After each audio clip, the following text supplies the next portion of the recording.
Welcome everybody, and welcome to Mount Hood Community College. My name is Lisa Scari, and I have the honor. Thank you. There we go. Okay, I'll try this again. Welcome everyone. My name is Lisa Scari, and I have the honor and privilege of serving as the president of Mount Hood Community College. And it is my pleasure to welcome you all here today to Senator Wyden's Multnomah County Town Hall. Before we start, can we please stand and will you join me in the Pledge of Allegiance?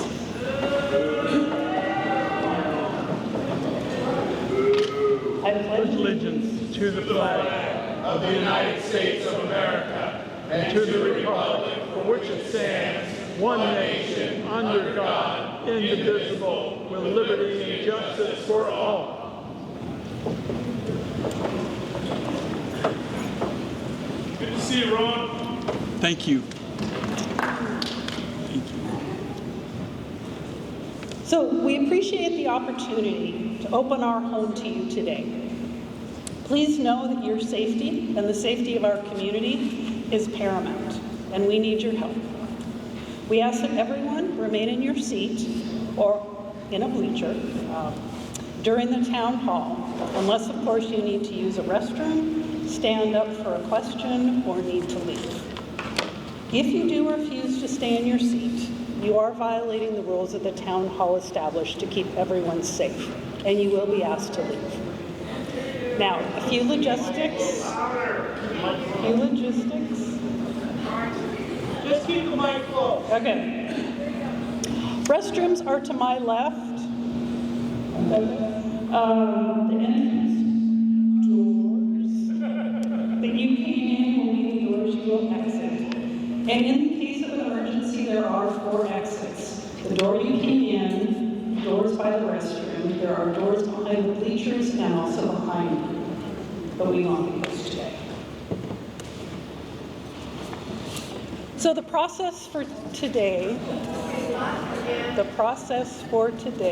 I know. Okay. I think we got another one coming here. Okay.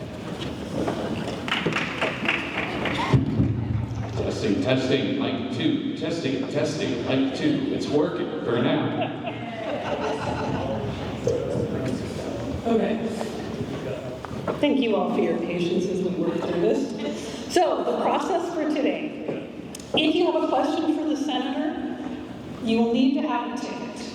You were offered those as you came in, but I do want to make sure that everyone has the opportunity to ask a question. So, if you have a question and you don't have a ticket, can you please raise your hand so we can get you in?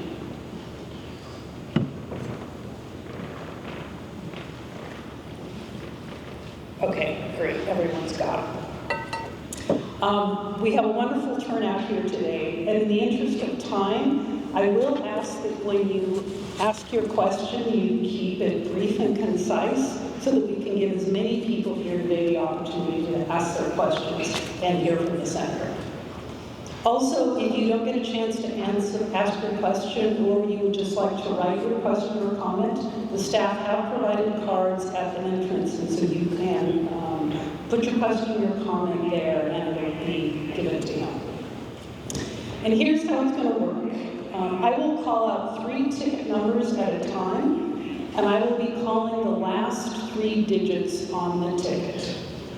If your number is called, please stand up or raise your hand, and one of the staff will come over with their microphone. We will take the questions. When asking your question, please start by stating your name, and then ask your question so that everyone can hear. Hopefully the microphones are working better for mine. After the senator has answered 3 questions, I will draw another 3 tickets, and we'll just kind of keep doing that until it's 4:30 or we've got all of the questions answered. So again, I do want to do just a reminder, these open to all community gatherings like this town hall work only if everyone respects everyone's rights to speak after I call on them and their ticket is drawn. I do recognize that people have strong views, and please respect others throughout this process in the town hall.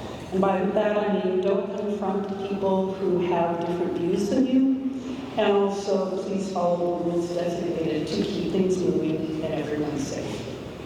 And again, for everyone's safety, please stay in your seat unless you are leaving the venue, using the restroom, or standing up to ask a question.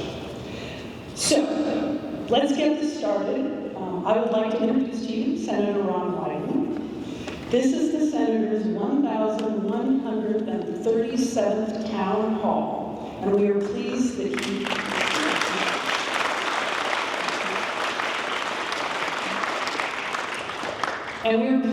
he chose East County, Gresham, and specifically Mountain Community College for his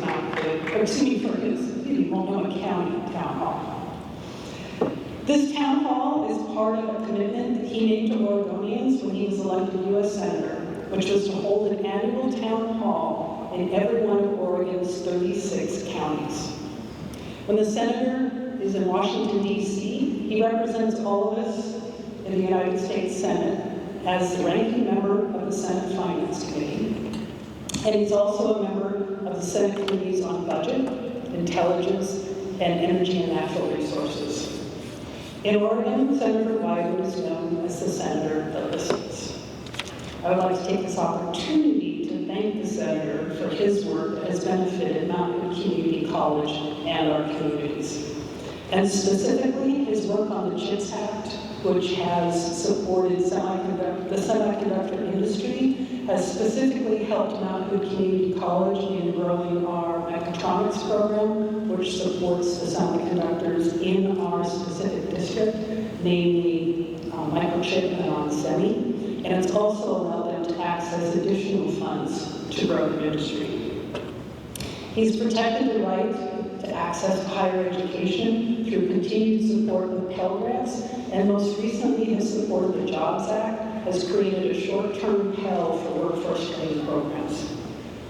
And then lastly, he has stood strong against his funding disruptions against Head Start. And many of you may not know, Mountain Community College is the East County provider of Head Start. And we serve over 850 kids from birth to 5 years old in our community. And so this funding is critical and important to these families, to our community, and I thank the Senator for his support there. So please join me in welcoming Senator Wyden. Thank you. Thank you all so much for coming out on a Friday afternoon. And in particular, I want to say thank you. I want to hear the views of all of you, and especially on the issue that was just brought up, which is the Middle East. There's enormously important questions.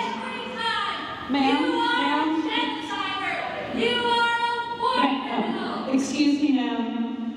Please respect the agreements of this town hall and let the senator speak. And I want the person who is speaking now to know that her concerns are very important to me, and I want to spend the afternoon listening. For example,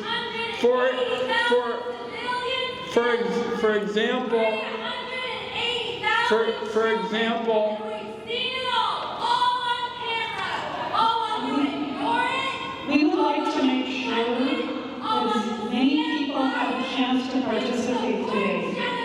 So for example,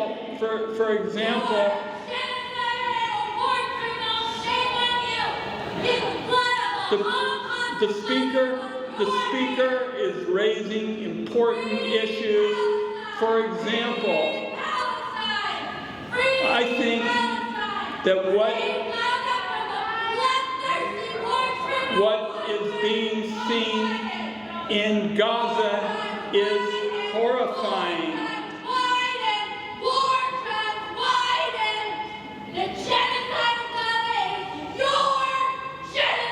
I want everybody today to be able to speak And the issue she's talking about is of great importance to Oregon. And the first thing I want to announce is that Benjamin Netanyahu, in my view, has presided over more violence than any other prime minister in Israel. I believe it is time for him to be replaced.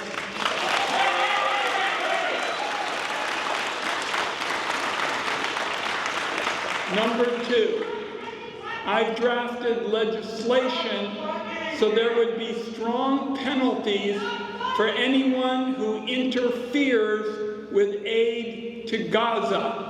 And I believe that I'll have strong support from peace groups all over the country, and I believe all over the world. So we have plenty of issues to talk about, and all those who have differences of opinion with me on the Middle East, and there are many, I want to listen to you over the next 90 minutes. I don't want us to blow up the meeting. I want to listen to you. So that's my goal. Now, there are other issues.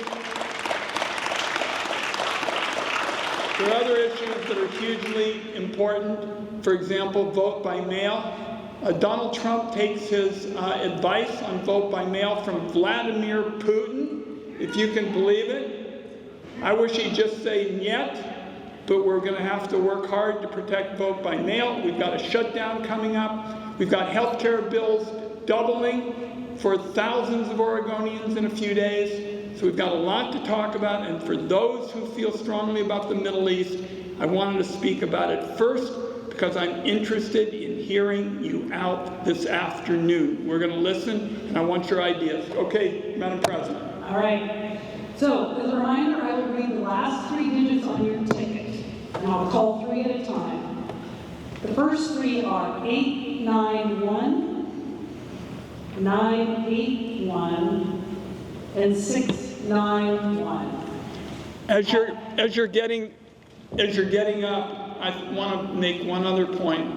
I believe that we are the only open to all town hall meeting being operated anywhere in America right now. And I just want to say thank you all, because that's what democracy is supposed to be all about.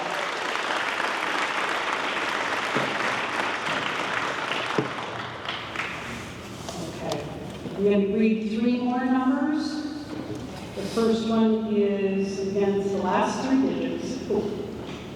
Did you have? We have We'll get you a mic.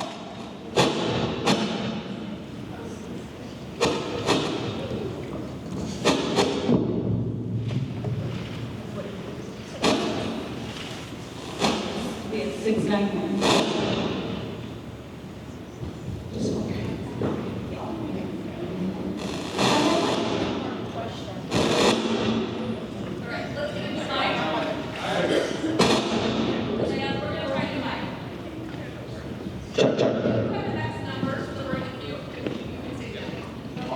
Here we go.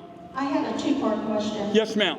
Per the Constitution, the President has the privilege of pardoning people. How can the Constitution be changed? What is the process to have this privilege taken away or revoked? I'm a retired postal worker. I am a retired postal worker and do not want to see the Postal Service privatized. Why would the Postal Service Board of Governors appoint David Steiner to be the 76th Postmaster General, coming from the FedEx board member position, a postal competitor, with him having approximately $8 million worth of stock in FedEx? I think that was a bad choice. I got you. I'm with you all the way. The question was just brought up. This is a rank conflict of interest. You just said the person who's got it has $8 million in assets. And the whole point really is we want transparency and openness and accountability. And one of the bedrock principles is people ought to see these financial holdings. So I'm opposed to them. I think there's going to be an effort to try to come up with some legislation to start holding them accountable. In terms of the pardon process, that's a constitutional kind of question. It is being flagrantly abused at this point, and part of what we have to do, and this is what I'm really working on, is when you want political change in this country, it starts at the grassroots level and moves up. We ought to talk about abuses of the pardon, and I'd like to work with you as a postal worker because we're seeing a perfect example. Thank you. Give her a round of applause.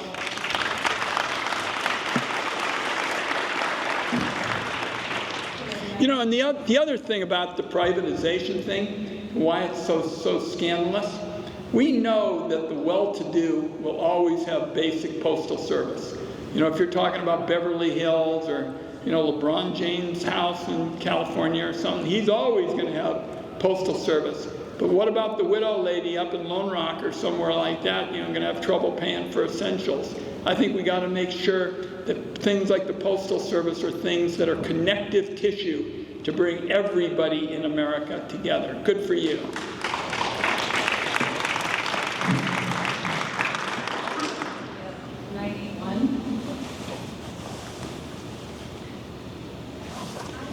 The only reason the staff holds the microphone is that ever since the last few months, it's been a little challenging, and we're always worried somebody's going to start throwing the mic at somebody who said something they didn't like. I'm Kathy Henman, and I'm a lifelong proud. Thanks for your patience, everybody.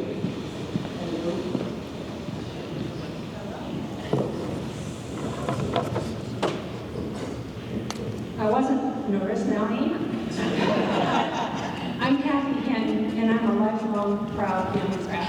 And I keep hearing that the Democrats are not doing enough with this awful situation that we're in, stopping the regime of Donald Trump.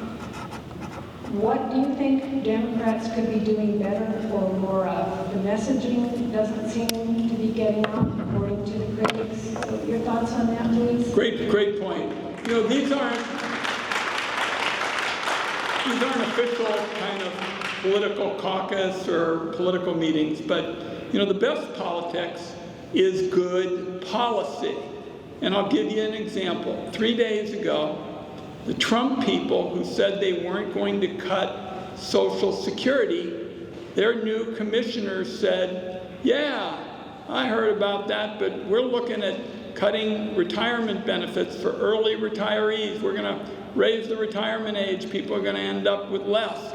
And I heard that, and I said, I'm the ranking Democrat on the Senate Finance Committee. We have jurisdiction over Social Security. We're trying to go after DOJ right now because they're trying to steal all your personal data.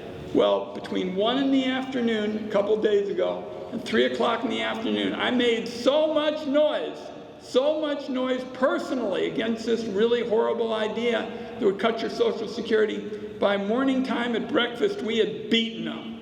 We beat them. And I bring it up only by way of saying that that's certainly not everything that needs to be done. But when you see something happening that's going to threaten particularly the economic interests of people of modest means, working people and seniors, tell me. And I won't tell you I'll be able to turn them all around, but I've had a pretty good batting average of getting some of them. I'm going after Epstein now. A couple of our friends know a little bit about. And you know why? You know why the Epstein issue is so serious? It's proof of a rigged economy. You had a guy who was a substitute school teacher up in New York, and in a few years, he became a billionaire. And basically, when my investigators went in there, they found 4,000 wire transfers, all about procuring women and sleazy kind of stuff. So what we got to do is make sure the truth comes out. It's not a blue issue or a red issue, but I'm telling you, at the end of it, I'm going to force some changes on the bank practices, because the bank practices ripped you off, and the Internal Revenue Service, because a lot of the most powerful people in the United States on this Epstein issue have been sleepwalking, and I'm going to stop it.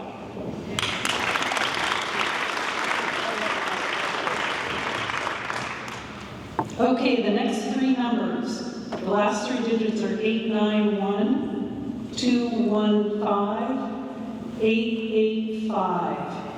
If you have those, please raise your hand or stand up. Chuck. Now we're down to one mic. We live close to the land. It's a guerrilla movement. Okay, we have 885 here. Thank you, Senator.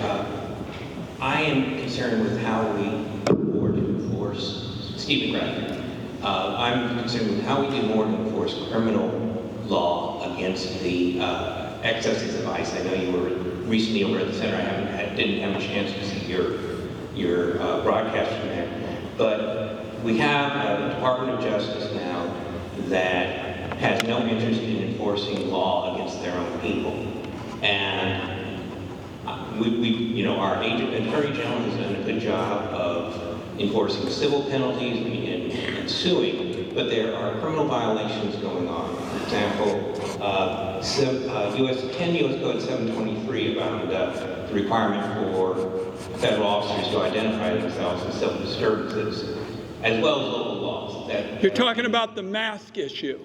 That's part of it, yes. I'm the sponsor in the United States Senate of saying they wear masks in dictatorships and autocracies, not in a democracy. But we already have a law against it that was passed. Well, we can change it. We already have a law, it's not being enforced. Did you see in California, Gavin Newsom has got a stronger one, so we're gonna stay with it. Oregon law, I'm talking about federal law exists. They can be charged now if we know who can charge them. Nobody's stepping up to arrest them and charge them. It's not the lack of an existing law. The law is there. We have to enforce it.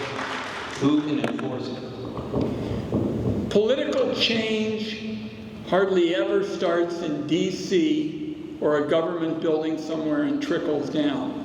It's almost always grassroots up. And we're going to have to, on this mask issue, because we've started to see some states and municipalities, the Oregonian has a big article about how Oregon is starting, we're going to have to show what's at stake here. I think a lot of people, they're busy, they're working 2 jobs. The economy's really hit people hard, folks. There's like a third of the people in Oregon couldn't make an emergency payment of $400 right now. So the way to do this is to get as many people behind you as you can and make it a grassroots juggernaut. So anybody in politics who's not with us for transparency and openness, which is what this is all about, if people say, hey, I'm going to get somebody else when the election comes around. So I don't have a magic kind of formula for it, but the political influence is all about the political influence you get by grassroots organizing. And if you can't get it organized at the grassroots, it's hard to shake people up, because Trump says, we got all the branches of government, we're going to do it our way. That's not good enough for me, and that's what I'm trying to change. I'm not talking about changing the law, I'm saying to enforce it. You're talking about a fundamental change in policy, because Trump, well, let me just finish. Trump is not enforcing a law. You and I want a law enforced, so we got to get a policy change that means that he can't get away with it. And the best way to do that is by showing enough political support. So Trump says, if I don't do this now, I'm going to get in trouble politically, and that's my judgment. And anybody who wonders about it, Trump has gotten clobbered over the last 3 months. The economy is down. He's got a lot of economic issues that are having problems. People are going to get their health insurance premiums go up in the stratosphere. I saw my friend in the back shake his head a little bit. This is the perfect time to go for it, sir. You want to work with me? I'll work with you, and we'll go after enforcement. You got a deal. Thank you. Next 3 numbers. Again, please stand up or raise your hand if you have any of these 3 numbers.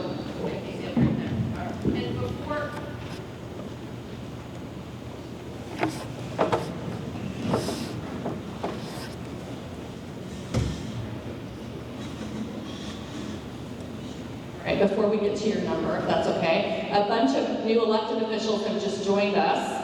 If you just got here and you're an elected official and have not yet been introduced, could you just stand up for a minute, and I'm going to go do an introduction. I want to make sure, thank you for coming out here. Hi, Ivana Bertolgini, Portland City Councilor from District 2 and City Council President.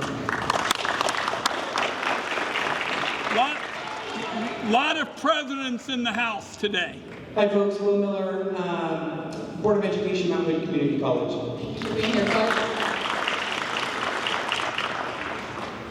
Denise Peterson, MESD Board Member, Position 5, Zone 1, representing North and Northeast Portland.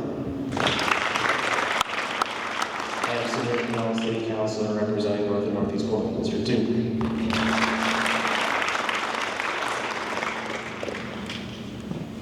Good afternoon, I'm Tom Lewis, representing Rockwood Water People's Utility District, acting president currently. All right.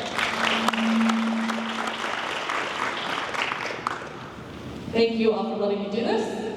Thank you. Loretta Smith, Portland City Council, District 1, in East Portland. And we have our former county commissioner, Gil here. Thank you, Diane, for being here. Did I miss anybody else? Muhammad Ali Jury. Go back to that thing much more. Anything else for us? Good afternoon, Hyder Hills Campos, Mayor of Wood Village. Thank you all for letting us do that. Now we will go right here to the clip. Hold on, I'm going to make one more addition to the point the gentleman made with respect to getting things enforced, like the mask rules and the like. So here's an example of where I was able to do what you were talking about. When Trump came in, early on, you might recall he had a spending freeze, which was a new kind of policy. But what he wanted to do is make it hard for seniors to get access to their medicine and their nursing homes. And so I went online when nobody knew what was going on, and I said, I need everybody who can to weigh in with the White House so that we can make sure people don't lose the right to their medicine and the right to their nursing home. And people said, I don't know exactly what it was, and everybody said, we got to do it for this guy. This guy's the Gray Panther. I remember him. And they did it, and so within 2 hours, the Trump people said, I think we'll have the policy back on track. They pretended they weren't changing anything. By 5 o'clock, they said, we'll have it done by tomorrow morning, and the next morning, all the seniors had their medicine and their nursing home together. So your point is a really good one, and it's why I want to emphasize it.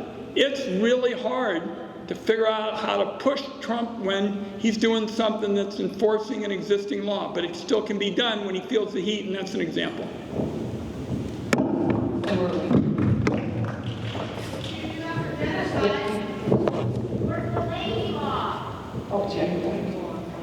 All right. I didn't hear the law.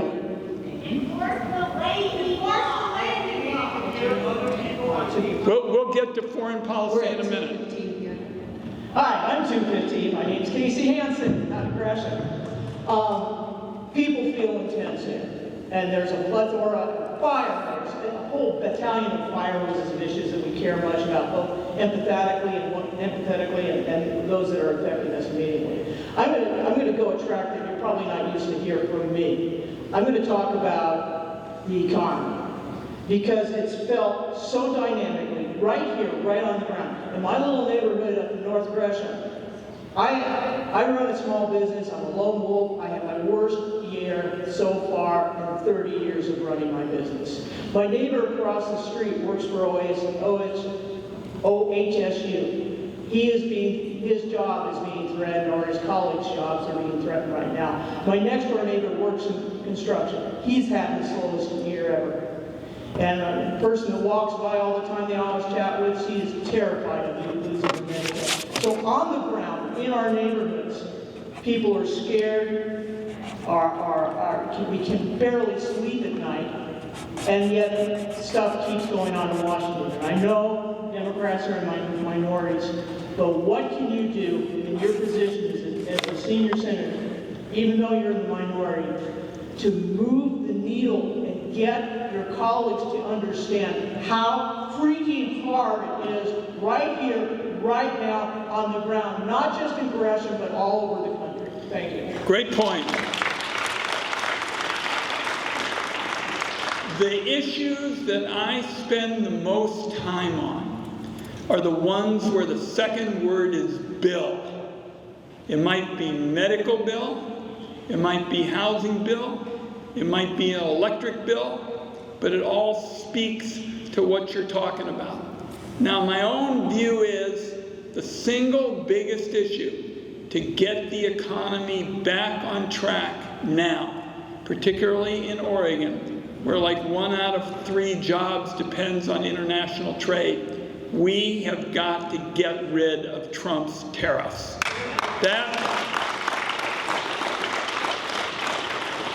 That's because Trump has lied to the American people about these tariffs. He calls these tariffs, they're penalties on foreigners. They're not penalties on foreigners, they're penalties on all of you. When Walgreens or anybody else puts out a list of prices going up, they're all because they're taxes on us. Now, we had a vote on tariffs here a week or... Hold on. We've got a vote coming up on tariffs. The last one, in terms of getting rid of all the tariffs, the across-the-board tariffs. I got Rand Paul, the Republican from Kentucky, who I don't agree with all the time, to join me getting rid of it. We lost on a 49-49 vote. So we only needed 2 more votes, and we could have gotten rid of something that's burning a big old hole in your pocket. I'll be back next week to get that vote.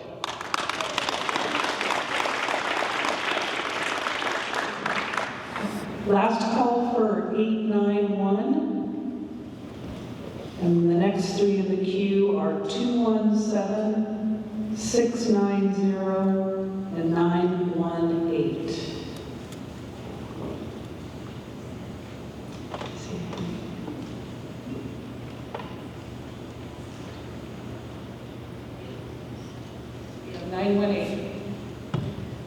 Hi, Gary Jones. First of all, I'd like to thank you personally for doing an amazing job. I saw you chewing out the head of our CDC or the head of our... I don't even want to talk about it. It's time for Robert Kennedy to go. Yes.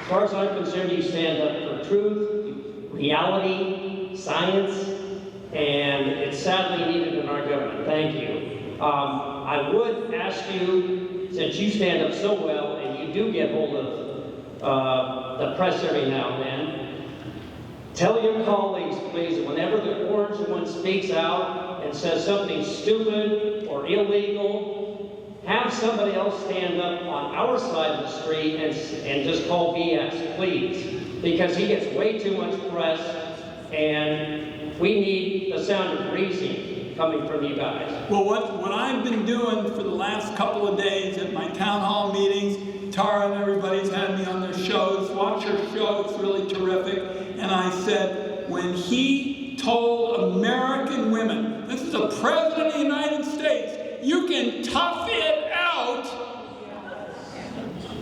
What in the world is all that about? You know, women who are facing enormous healthcare challenges are worried sick about what they ought to do, and their President of the United States tells them to tough it out. We can win on this. Thank you. Can we please leave the comments to the people that have their ticket called so that everyone can have a chance to speak and we can keep moving through this town hall? Thank you.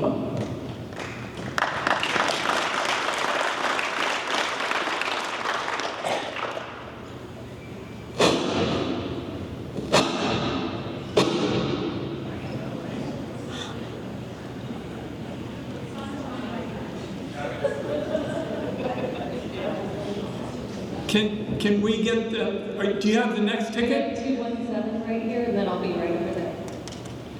Hi, my name is Kelsey Maria, and I have 2 questions that I'd like to know what we can do. One is Trump's recent categorization of Antifa being a terrorist organization. And, you know, it terrifies me, not only for Antifa, but for all protesters. And then the second is, like Gaza, nightmare material. You know, the immigrants that are being flown out of here, we assume immigrants, but the people that are being flown out of the United States in the middle of the night to prisons where we don't, you know, maybe they'll be there forever.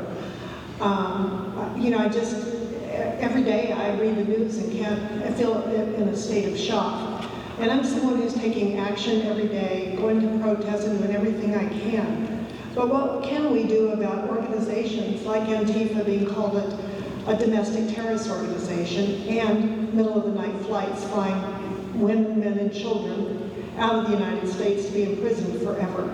Well, Antifa is not even an organization. It is something set up solely to create chaos and disruption. And did any of you hear what Donald Trump said last night? He's coming to Portland, everybody. He says it's so terrible, and it's so dangerous, and they're so violent, and they're so this and that. So I was sitting at the TV station, and they asked me what I thought, and I didn't have any real time to prepare it. And I said, Donald Trump did that again? The guy's been doing that since his first term. Let me tell you something. When he's telling Oregon and the world that we're so awful, he ought to come out and actually see it. Because yesterday it was 71 degrees. I could have taken him to any neighborhoods and he could have seen a lot of good stuff. And you know what's really going on? These guys are cowards. They're actually cowards. Do you know that I invited the head of the whole immigration effort, Mr. Homan, to come to Portland? I said, I'm having a town hall meeting, Mr. Director. Do you guys know about that? I said, I'm having a town hall meeting. How about coming? They don't come. So we're just going to keep calling them out, keeping the pressure on. But make no mistake about it, a lot of what this is all about, these executive orders and the like, it's about creating chaos. And what I said this morning, because Senator Merkley and I and Congresswoman Dexter and Salinas and a big group of folks were at ICE, I said, look, just remember the political campaign. When Donald Trump was asked about immigration, he said, I'm going after the drug cartels. I'm going after the gangs and the terrorists and the like. And I'm sure you're like me, you said, it's okay by me, you know, that's serious.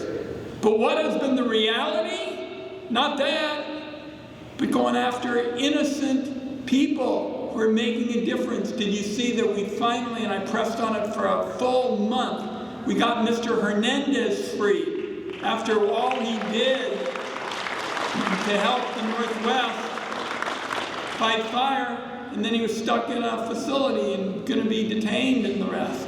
So we got to blow the whistle and blow it hard.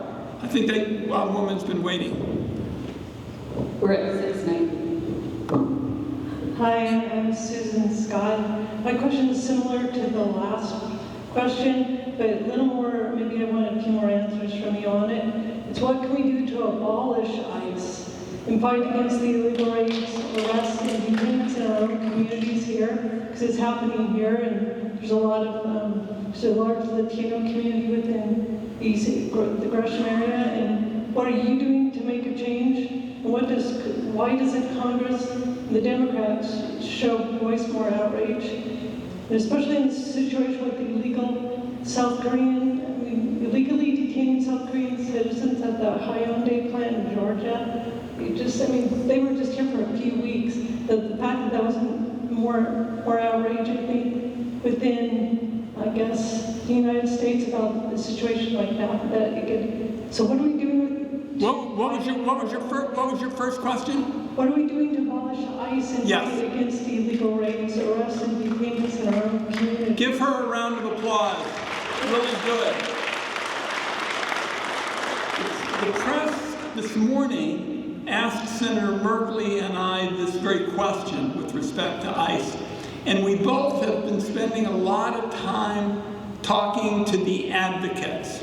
And it's the view of the advocates, and this is, one of those things that's kind of a close call. The advocates, on balance, think it is not a good idea to get rid of ICE because that's where folks go for immigrant services. That's where they go so they don't get detained somewhere else for a long time. I told Senator Merkley, I'm going to look at this again because I think it is a very close call. But get me a name and a phone number and we can be in touch with you, because Senator Merkley and I specifically asked the advocates about this. And on balance, they thought neither choice is particularly good for the obvious reasons, but they thought it was a little bit better to do it. In terms of, blocking people from being pushed out of the country, I got up a couple of weeks ago in the middle of the night to get those kids off the plane in Guatemala. They were trying to all shove them out of the country and the like, and we got out there and made the case, and by noontime, the press said it's going before a judge, and they still have been able to stay. So your point is, you got to decide whether it's a priority issue. I will tell you, one of the other reasons I think it's a priority issue is I'm a Jewish kid. And I think that we've got to find a way forward for Jewish kids and Palestinian kids and everybody to have a chance to get ahead. And a big part of it is freedom not to be pushed out of the country. You keep saying you want to Excuse me, ma'am.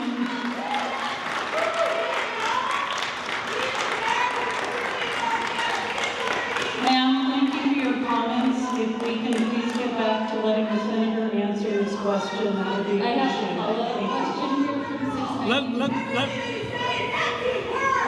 690. Sorry.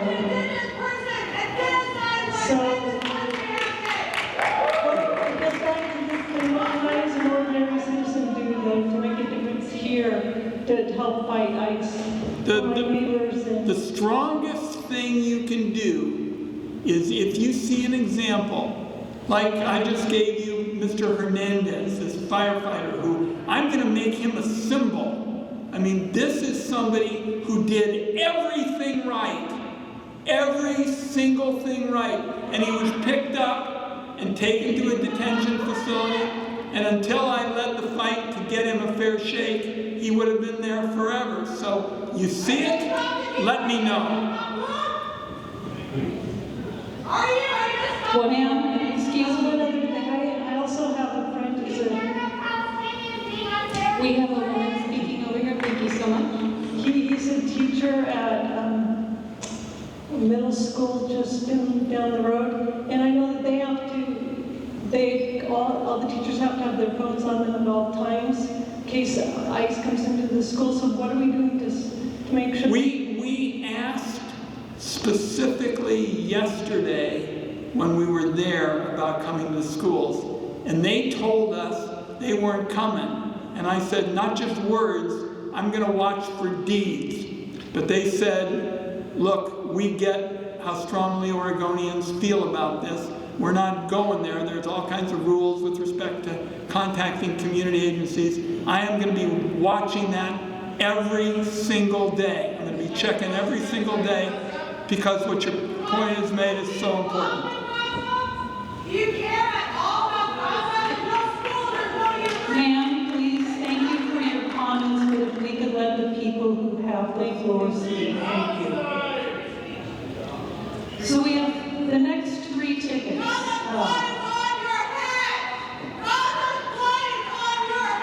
If you have number 210, 8991, or 115, please raise your hand or stand up to ask your question.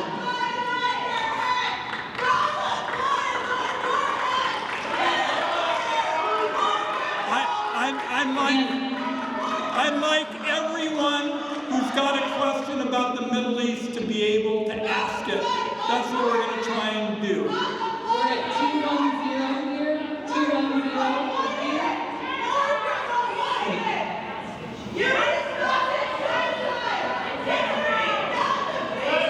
We're at 210 now. Thank you so much. Go ahead, let's go.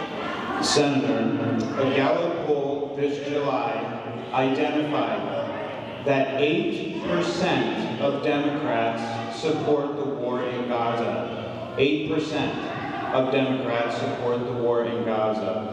In July, a Senate resolution that would have blocked weapons sales to Israel was voted on. You voted against that embargo. Trump is now requesting to sell 30 Apache helicopters and over 3,000 infantry assault vehicles to Mr. Netanyahu. Democrat voters are clearly communicating to you to stop the bombs, to stopping these weapons sales. Senator Merkley has listened to Oregonians and is against the sales of these weapons. My question is, what else do we have to do for you to exercise the will of the 92% of Democrat voters who say no?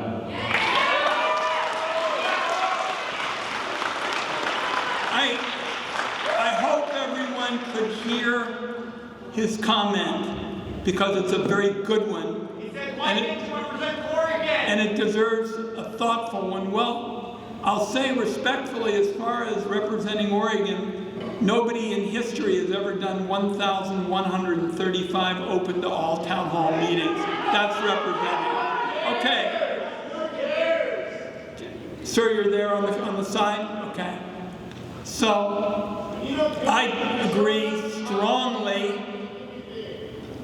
strongly with Bibi Netanyahu leaving, and I would submit that folks,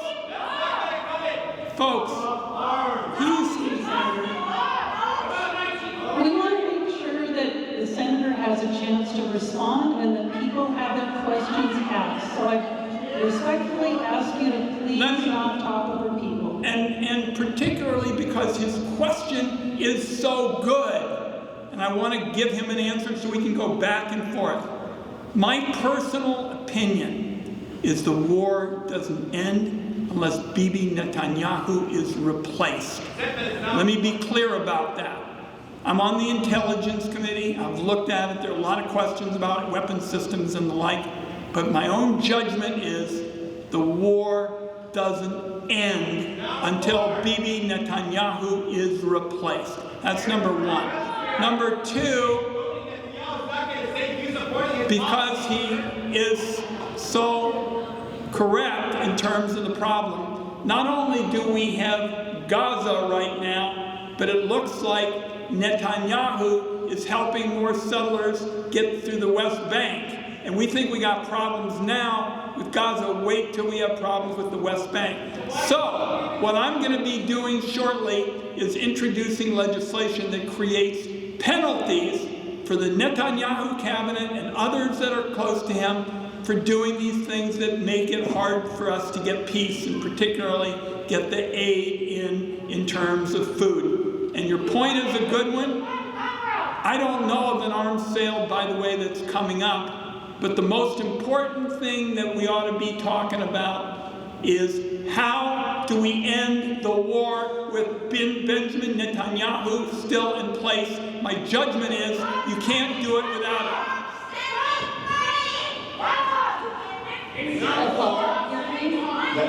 That's what 92% of Oregonians are telling you. So you're saying in your judgment, but you are the proxy for us, the voters. Right. You represent us.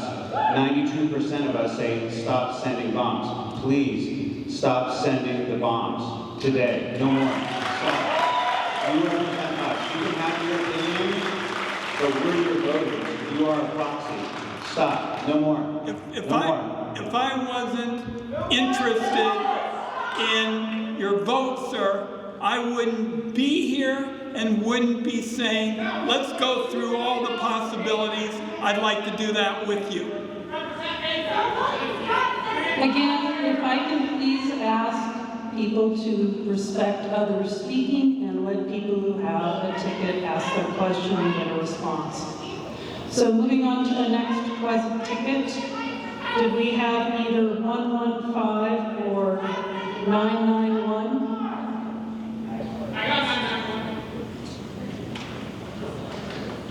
Couldn't hear the numbers. We have 115 here. Hi, my name is Dr. Kimberly Edney. I'm a lifelong educator. And I would like to follow my fellow citizens' question. I have voted Democrat my entire life, and I'm finding it increasingly difficult to be able to do that. Senator Merkley and Senator Holland recently wrote a report that the Netanyahu government is implementing a plan to ethnically cleanse Gaza of Palestinians. America is complicit and the world must stop it. And they end that by saying very clearly that words are not enough, that we need sanctions and we need to stop sending money. What are you going to do to represent your fellow senators as well as the people who do not want this anymore? Respectfully, ma'am, the headline from their trip was their advocacy for a Palestinian state. I'm for it. One state, one democratic Palestinian state. You're already genocide. Next question, or ticket numbers 991. 890. Someone said, what was the answer to the question? Folks, if you look at the news from Senator Merkley's trip, the headlines were, he is working for a Palestinian state. I think it's right to work for one too, and I think we ought to have a two-state solution. Fully respectfully, just my question was, why are you continuing to support sending money to a state that is committing genocide? The reason I will not cut off all support for Israel is because you have Iran on one side and you have Hamas on the other side, and Hamas has said their goal is to wipe the Jewish people off the face of the earth. Go ahead. Next question. Okay, we have 991. Enough! Exactly! It's enough! No! We're at 991. Sorry. Ma'am, can you please let the gentleman ask his question? Free Palestine.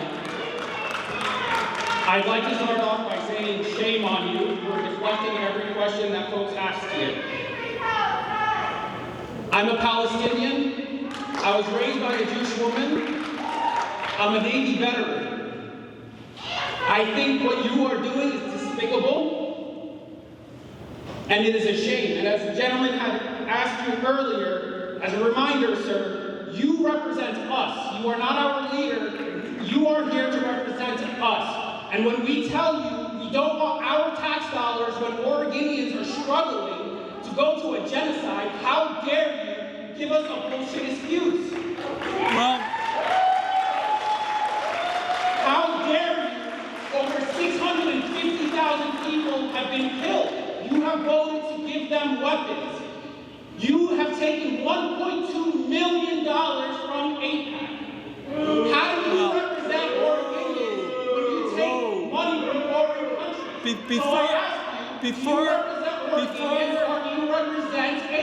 Before we go any further, not Netanyahu, but it did not start on October 7, 2023. It started well before then, in 1947, during when Palestine was ethnically cleansed. My family's village was ethnically cleansed, and you have the audacity to say the people who ethnically cleansed my grandfather's village should have a right to that territory because they gave you money? Do you have no shame? Do you have no empathy? How dare you? How dare you stand up from over there and act like you represent us when everyone here has been telling you what we want? Now, I have a question, very specific. Will you take any more money from AIPAC? I want to get into campaign finance, but I just want to correct one thing. The gentleman talked about the tragedy in his household. with respect to what it was like growing up as a Palestinian. My parents fled the Nazis. We had family. Sir, I want you to hear this because what you're saying is so important.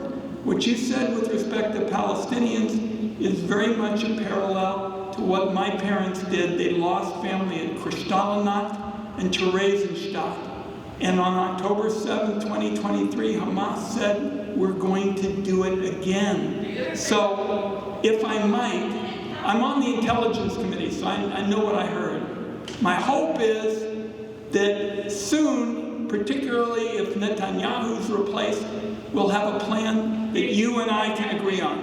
No, it's not about a plan that we agree on. This country, Israel, was built on ethnic cleansing. Joe Biden said if there was no Israel, America would trade the state of Israel. You're comparing it to Nazis. You're saying that Hamas, let's compare it to Nazis. In Warsaw Ghetto, the Jewish people were as resistance fighters against the Nazis. That is Hamas today. You condemn armed resistance, but you continue to send weapons of destruction to ethnically cleansed Palestinians. And then you sit here telling us you believe in a solution. Thank you, sir. Can we... How dare you? I don't know. Is the money enough to cleanse your conscience? Do you feel better with one? Since we had your question answered, one last point. The gentleman makes an important point also with respect to campaign finance. I think the two most important things are replacing Netanyahu and getting rid of Citizens United, the campaign finance system.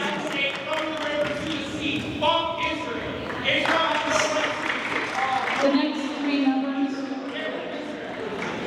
890, 990, and 106. Folks, let me be respectful. The last point the gentleman made was something that I don't agree with. He said Israel has no right to exist. Those were his words as he walked out. I want the Palestinians to have a future, and Israel too.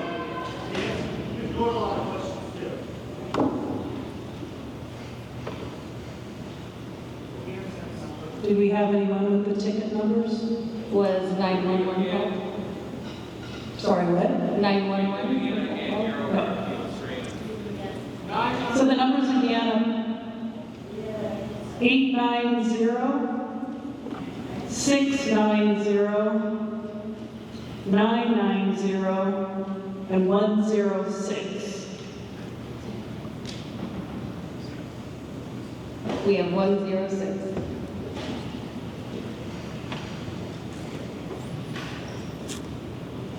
Francesca Albanese, the UN Rapporteur, Special Rapporteur for Palestine, has said that people have a right to exist. All people have a right to exist. But there is no right for a country to exist. Now the Palestinians are being denied their right to exist now with my dime, and I'm sick of it. I am so ashamed of this country. And I cannot believe that we have representatives such as yourself who will talk both sides and yet genocide and support the U.S. genocide of another people when your own family has endured such trauma. Shame on you. Shame on you.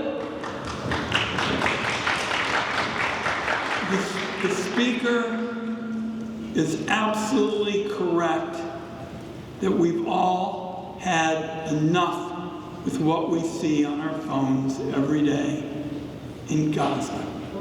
And if we're not careful, we're going to see it in the West Bank as well.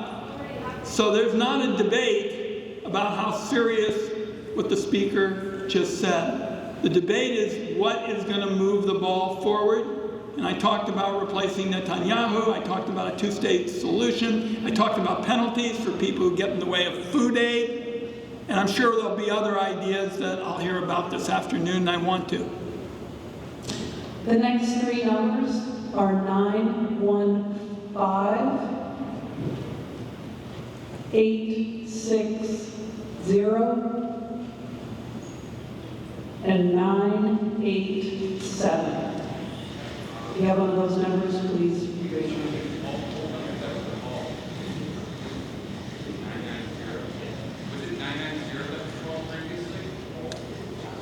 Yes, previously 990 was called.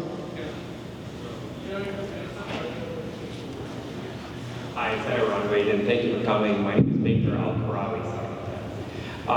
So I have a question. On January 16, 2024, you voted to block Senator Bernie Sanders' 502 bill, a resolution that would have required State Department human rights report within 30 days on a temporary pause only if they didn't deliver on the human rights report. That's only if. We're still going to give them the money, we'll still give them the guns, kill as many people as you want, but just get back to us as to how many people you're killing, where you're killing them, all of those things. That's really important. That's really why everybody here is so angry about this, and especially with you, sir, because you voted no on Senator Bernie Sanders' bill. You just asked, can we please just ask Israel who you're killing, how many people you're killing, and then that's it. You can keep having that money, you can keep having those guns.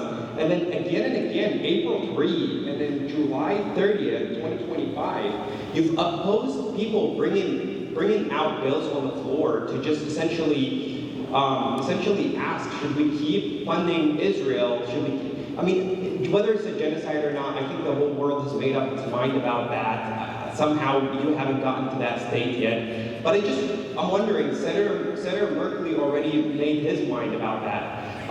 Oregon, as you can see, we're not 50-50. We're 100% sure about whether we want money to keep going to Israel or not. We're 100% sure about that, not 50-50. And sir, you're making us on the national stage look like we're 50-50 about this. We were 100% sure. Sir, respectfully, I would never say. One question, sir. One question. Where are you getting your consensus from? It's not from Republicans in the country, not Democrats from this country, not independents, not in the best interest of the United States, and you sure as hell do not represent the state of Oregon. Where are you getting your consensus from? Why do you keep not allowing people to just simply ask questions about Israel in the Senate, bring bills in the Senate to talk about, to call for votes? Why are you not willing to allow that to happen? First, sir, I want to be clear. I am not representing to the country, as you just said, your position. I say whenever I'm out, there are a lot of people at home come to these meetings and don't agree with me. And I often talk about how challenging an issue is. But the last thing I would do, because it's not respectful for a voter, and that's why I do these meetings, because I respect voters, is to put words in your mouth. I think this is a very tough issue. And I think that particularly right now, if we're looking at the West Bank in particular, we could have the threat get even greater. And I've been joining a bunch of people that I think you like a lot, saying we're not going to let this mushroom to the West Bank. Really not going to save you from the fact that you supported his policies at the time. It's really not about him anymore. It's about us. It's about who are we. In Oregon, we know ourselves very well, sir. And I feel that it's my job to do something that nobody's ever done in Oregon politics, which is a chance just to listen. And I don't say everybody's going to agree with me, by the way. I'm sure that polls disagree with me on this, that, or something else. I agree with you, not everybody, but everybody disagrees with you on this one. And yet you're still keeping it going. Okay, we're going to move on to, I have 915. Yes. What is the Democratic Party doing to get back into power? Most important thing, in my view, and I appreciate the question, and it speaks to the point that the gentleman's talking about. The most powerful issue in the state right now is my billionaire's income tax, because people have figured out that all the working people pay taxes with every paycheck, and the billionaires pay what they want when they want to. So people don't all agree with me on it, but that's probably the most powerful economic issue. The other powerful economic issue is I'm leading the fight to hold down people's health insurance premiums, because in another week or so, you guys are going to get stuff in the mail that your health insurance is going to go through the stratosphere. I'm talking about it doubling, and it's because Trump is basically with the billionaires and not helping you to hold down your medical bills. So 2 issues, billionaires and health insurance are front and center, and then the third one is on clean energy. I wrote the clean energy tax credits, and we're trying to get as many of them back as we can, because if we don't, your energy bills are going to go up again. Those 3 things. We have a question in the back. We are 890. My name's Renata. I'm from Portland, lifelonger here. I'm kind of discouraged by all this. We have no ability to get along. So how are we going to defeat Trump if we can't even get along here, right? And I get the Palestine, Israel, they've been living through that. Lived through the 6-Day War, had a political science professor in person, knew people who were Holocaust survivors. I get it, terrible issue. But again, how are we going to do this? All of us. This is not a zero-sum game here, guys. If we don't bind together, we will fail. Again, they will defeat us if we do not find a way to come together. And for you, Senator Wyden, vote no on everything. I don't care what he proposes, just freaking vote no. Let us vote in new people. Again, people, vote in who you think will do something better, right? I show up, you guys show up to protest, write your letters, make your voice be heard. But again, until we find a way to get through this together, we're done. Personally. What a great comment. Let's give her a round of applause. And part of what that is all about, that coming together, is what kinds of priorities do you have? I think it's wrong to have 2 tax systems in America. One that clobbers the working person who's got a FICA on their paycheck, and the other one that gives all these breaks to billionaires who pay what they want when they want to. I happen to think, and I hear this at my town hall meetings, we talked about it on the show, that those are big issues too. I think the Middle East is a hugely important issue. I'm not playing this down, it's not. It's a hugely important issue, but billionaires, income tax, holding down people's health insurance premiums, stopping the rip-offs on clean energy, and then the tariffs coming up. Those are 5 big economic issues that people here tell me they want. And I would say to my friend, I don't tell people what anybody's views are, but I could say everybody's views in Oregon are really interested in those things. That's what I'd say. Okay. Of course. We have time. No, I think let's get our We have time for 2 more questions. If you need a ticket, ma'am, so I'm calling the numbers, and so we have 860. No, my number is call 987. Let's try to get everybody on their feet.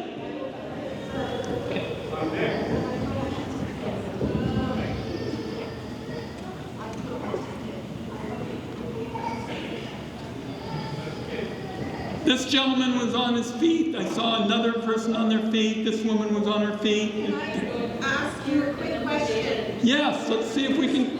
Ma'am, can we let him and then we can get to you? Yeah, my name is Rod Such, and my question is, several Oregonians are taking part in the Gaza Freedom Flotilla that is bringing humanitarian aid to the starving people of Gaza. Israel has already used incendiary devices to attack some of the boats in the flotilla while they're in international waters. So my question for you is, what will you do concretely to assure the safety of the people on the flotilla and the delivery of humanitarian aid that they're bringing to Gaza?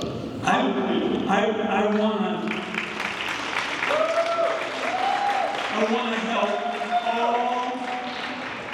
all of the peaceful groups, especially with Oregonians on them, help with food, okay? That's number one. Number two, I think with my bill that I was talking about, penalties for people who get in the way of, food delivery, there would be a penalty here. Let me have enough time to check it out. You give us a phone number and an address, but I want peaceful people to be able to deliver food, yes.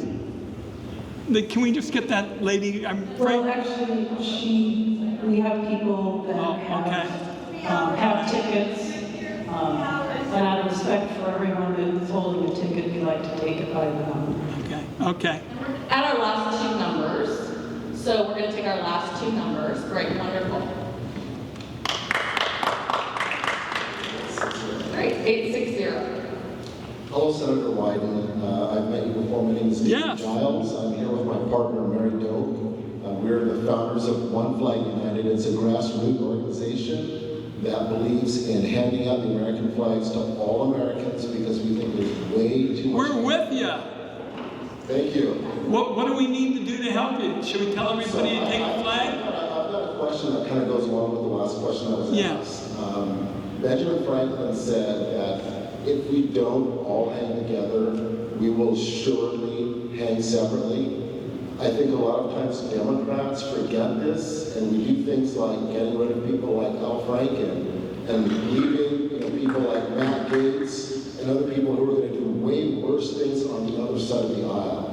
You have a long history of civil rights, of human rights, and there's an old saying that says, don't let good be the enemy of perfect. I would frame that in this moment, everyone listening, and say, let's not let bad be the enemy of absolute genocide. Because I believe if we go against people like Senator Wyden, who have always been here for us, who have always had a history of good, strong human rights, and we let other people like the Trumpers, like the Matt Gaetz, like the other horrible people get into power, we will defeat ourselves and we will hang separately. So we've got to find a way, even though this is a divisive issue, to stick together as Democrats. And we will be handing out flags. We're going to hand out the flags. And I want to say really quickly, I heard people booing at the American flag. And as a black man, the American flag is a promise. It is a promise of equality. It is a promise of freedom. And we won't stand up for that. And this is not the country. Reclaim the flag. I want to take about 2 minutes to do something I don't really do very often. Because I think when somebody back there is a chairman or something, they give a closing speech and it's a bunch of baloney. I see my friend Loretta Smith over there, who's in our office all these years doing good work. And I don't have all the answers, okay? Let me just say it that bluntly. I don't have all the answers. And I can toss and turn and fret about the Middle East or an economic issue or something else, and I don't have all the answers. But I think looking around here, I'm seeing an awful lot of really good people. Good people who may agree with me on the Middle East and maybe who won't, but people who are really good people. And if you keep giving me input on the Middle East and on taxes and healthcare and transportation and education and all the rest, just like the gentleman said, we can get there. We can get there. And there are so many important issues, but nothing is more important than what you did today, which is speech. Thomas Jefferson and the Founding Fathers basically said speech was more important than government. And that's why I'm so angry what Trump is doing now in terms of warping free speech. And I have a feeling we agree on that as well. Let's do this because we've got a great president at the college, we have a great college, we've got a good place to work together. I'm open to the input, I'm open to your ideas. I don't have all the answers, but as long as I represent you in the United States Congress, I'll keep trying to learn from you. God bless. Thank you for having me. Our contact is wyden.senate.gov. That doesn't work. So please join me in giving the senator a round of applause. She'll give you a better one. And then also please give yourself a round of applause for being a great crowd. Thank you. Website didn't work. Just make sure they can. What? Go ahead. No more weapons. That's something you can do. No more weapons to Israel and vote for it. Vote. Is this yours? Support Oregonians. I've been here 40 years.